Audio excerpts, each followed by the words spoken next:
कथेचा अनुसंधान ग्रंथाचे संदर्भन करतात. 100 वाव्या झालेल्या आहेत, अजून 29 वाव्या आहेत. सुंदर असणारी कथा आहे आणि त्या ठिकाणच कथा रिपीट आहे.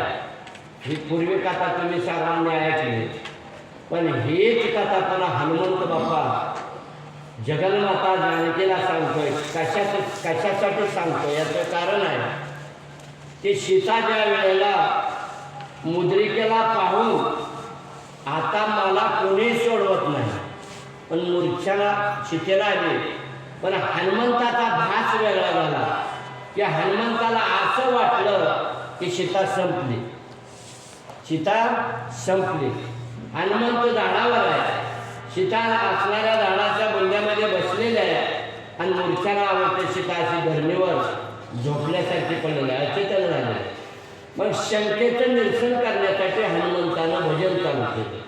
ते भजन कसं केलं की राम जन्माच्या अगोदर 14 वर्षापासून तिथलं कौशल्या मातेच्या कुशीत राम कुठनं आलं, कसं आलं, काय झालं, कुणाला मारलं, कुठपर्यंत आली कथा, कबंधापर्यंत.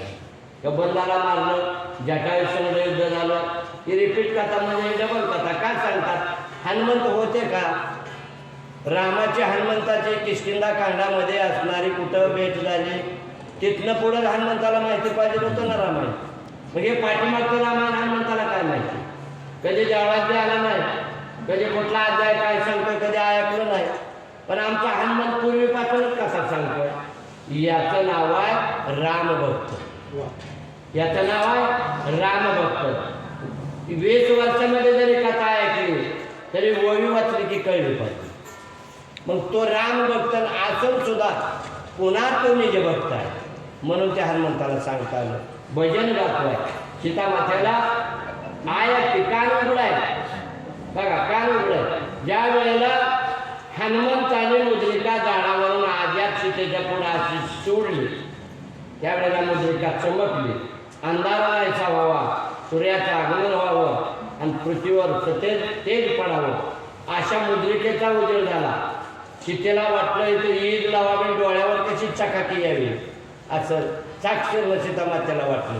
काय भानगड, समोर पाहती तर अंगठी ओळखली, आपलीच आहे, आपल्या रामाची आहे. उजव्या बोटातली अंगठ्या, शेजारच्या बोटातली अंगठ्या. 10 अवताराचं त्याच्यावर रामनामावळी लिहिलेल्या आहे. खात्री झाली, पण कुणी आणली? अंगठी ओळखली, पण इथं कशी आली? आतापर्यंत तिला विचारत होती. अचेतन वस्तू आहे, बोलाल का? किती दिवस जरी तुम्ही एखादा दगड घेऊन पुढं बसला, मला पाव म्हणला, दगड एखाद्या वेळेला पावन, पण सोन्याची अंगठी कधी तुमच्याशी बोलू शकते का? बारीक विचार करा. पण सीता तिला बोलत होती, याचा असा अर्थ होतो की सीतेच्या अंतःकरणातला भाव बोलत होता, रामावर जडलेलं प्रेम बोलत होतं. रामाच्या सानिध्यामध्ये आजपर्यंत राहिली होती आणि ती प्रेम सीताच्या ठिकाणी जावत होती. आणि ह्याचा विचार हनुमंताने केला. वा म्हणला, काय प्रेम आहे सीता मातेत. मी इतक्या दिवस भक्ती करतोय, तर माझं प्रेम अपूर्ण आहे बरं का. हनुमंत स्वतःशी बोलतोय, माझ्या पुढची सीता म्हणला.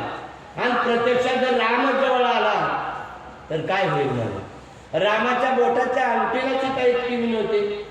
आणि हे करता करता पुन्हा मूर्छाला आले आणि भजन चालू केलं. भजन इथपर्यंत आलं का? जेणेकरून सीता भजनाने सावध व्हावी. सीता हे कशा आहे? सीतेला मरण आहे का? पण भाव आहे, हनुमंताचा भास झालेला आहे. सीता संपली म्हणला, मूर्छाला आली. आता ती झोपलेली जागी कशी करावी? मग भजनातून जागा करावी. झोपलेला माणूस जागा कुठं करावा? बाजल्यातून. का त्याला दात किंवा जाऊन त्याच्या अंगावर कापड वाढावं, हाताला धरावं, फरफडत न्यावं असं नाही आहे. त्याच्या शेजारी बसून भजन करावं आणि त्या भजनाच्या नादाने त्याला ऑटोमॅटिक जाग येते. हा हनुमंताचा पक्का विचार आहे बरं का. म्हणून रामाचं भजन गायलं मुळापासून इथपर्यंत कथा आली. ग्रंथ अजून सुंदर वर्णन करतात. ज्या वेळेला सीता मातेच्या समोर अंगठी पडली त्यावेळेला सरसावणे अंचुली बरं का. 35वी वय बघा, 35वी वयाचा अध्यायातली. अंचुली म्हणजे काय? पदर बरं का, डोक्यावरचा पदर. सीता मातेचा पदर पडला होता, पण ज्या वेळेला पहिल्यांदा अंगठी जवळ आली त्यावेळेला सीता मातेनं पदर घेतला, लाजली. कुणाला लाजली? राम आलाय, नवरदेव आहे. आताचं काय सांगायचं? मी वही बोलतो, खात्री करा. तिच्याला पोरांना 35 वय काढा, शेवटचा तुकडा बघा. सरसावणे अंचुली म्हणजे पदर घेतला. सीता माता लाजली बरं का. बऱ्याच दिवसाला माझा राम मला भेटलेला आहे. राम जवळ आला, काय करावं? लज्जित झाली. सरसावली म्हणजे अशी तशी बसली होती, पुन्हा नीट बसते. आपण म्हणतो बघा नीट बसा, ही आपली भाषा आहे आणि नाकाची भाषा. सरसावली अंचुली पदर घेतला, लाजले आणि मग बोलायचं चालू केलं. काय केलं?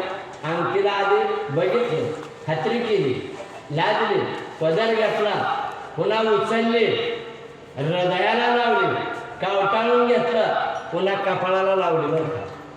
लरलाटी गोव्या गेले, लरलाटी कपाळाला लावली, आनंद वाटला आणि पुन्हा खाली ठेवली आणि मग विनंती करू लागली हात जोडून. काय किती वर्णन केलं त्या अंगठीचं. अंगठी बोलत नाही. आता काय करावं? मूर्छानं आले. पुढं काय म्हणतं पुढची बघा, ऐका म्हणले.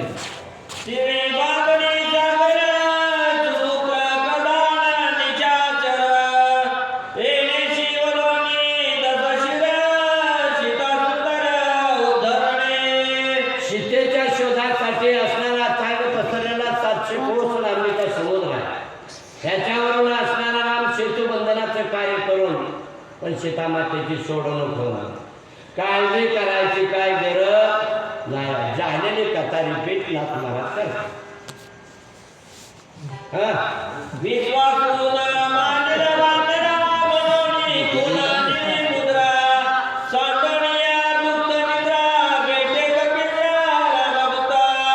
म्हणून त्या ठिकाणी ओळख पटायची नाही. मनात माझ्यावर कोणी विश्वास ठेवणार नाही. भजनातून बोलतो. म्हणून राम नामांकित रामाच्या उजव्या हाताच्या अंगठ्याच्या शेजारच्या बोटातली राम नामांकित मुद्रा आणली, ती सीतेसमोर टाकली. सीतेनं पाहिलं. अशी कथा हनुमंत जाणून घेऊन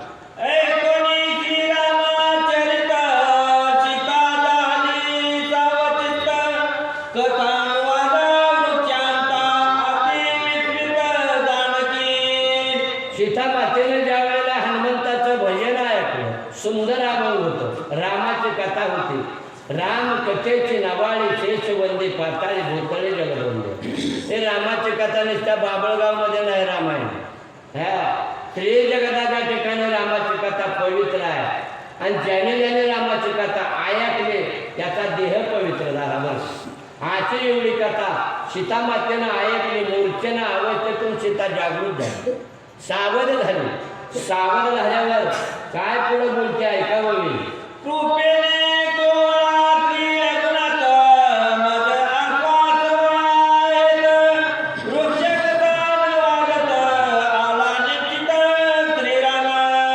साक्षांत माझा असणारा मालकच आला, सीतेचा भाग झाला. ज्यान ते एवढी कथा सांगितली. ही कथा रामाशिवाय कुणालाच माहिती नाही. हे कार्य फक्त रामानेच केलेलं आहे. पण कोण असेल बरं? रामाचं भजन कोण करतंय का झाडच बोलतंय? असा भास माझ्या जगन्मातेचा जानकीचा झाला गेला. वृक्षाशी तुझे करुणी नमन, कोण करीतो श्रीराम कीर्तन, त्याचे पायी वंदना लोटांगणा त्याशिवाय. वर असणाऱ्या झाडाकडे बघितलं आणि सीतेनं झाडाला नमस्कार केला. अरे ज्या झाडाच्या बुंध्यावर झाडावर बसून जो माझ्या प्रभूचं भजन करतोय त्याला माझा नमस्कार आहे. बरं मी त्याचं काय करते? माझ्या केसानं त्याचं पाय झाडते. पण कोण आहे बोलत का नाही नुसतं भजन तर ऐकू येत आहे स्पीकरचा आवाज आहे पण कोण बोलतोय कोण वाचतोय कोण सांगतोय हे मात्र कळत नाही पण आवाज तर कानावर भजनाचा येतोय रामकथेचा आवाज येतोय पण माझं लोटांगण आहे कोण असल त्याने माझ्या समोर यावं मी त्याचं माझ्या केसाला पाय धडेल जगन्माता जानकी बोलते ज्याची जीवानंदेची चरणी त्याच्या चरणी चरणींची धुळी मी वंदना सुखास मिळे मुख बलजवळी दावले माझ्या स्वामीचं ज्याने माझ्या रामाचं भजन गायलं त्याच्या पायावर माझं लोटांगण असो त्याच्या पायावर पडलेली जी धूळ आहे ना धूळ ती माझ्या केसानं झाली बघा प्रेम किती आहे का झाडते कशामुळे झाडाचं कारण काय आणि माझ्या स्वामीचं तो भजन करतो आहे किती नम्रता आहे बघा तिचा अहंकार आहे का जानकी पशी नाही आहे ज्याने माझ्या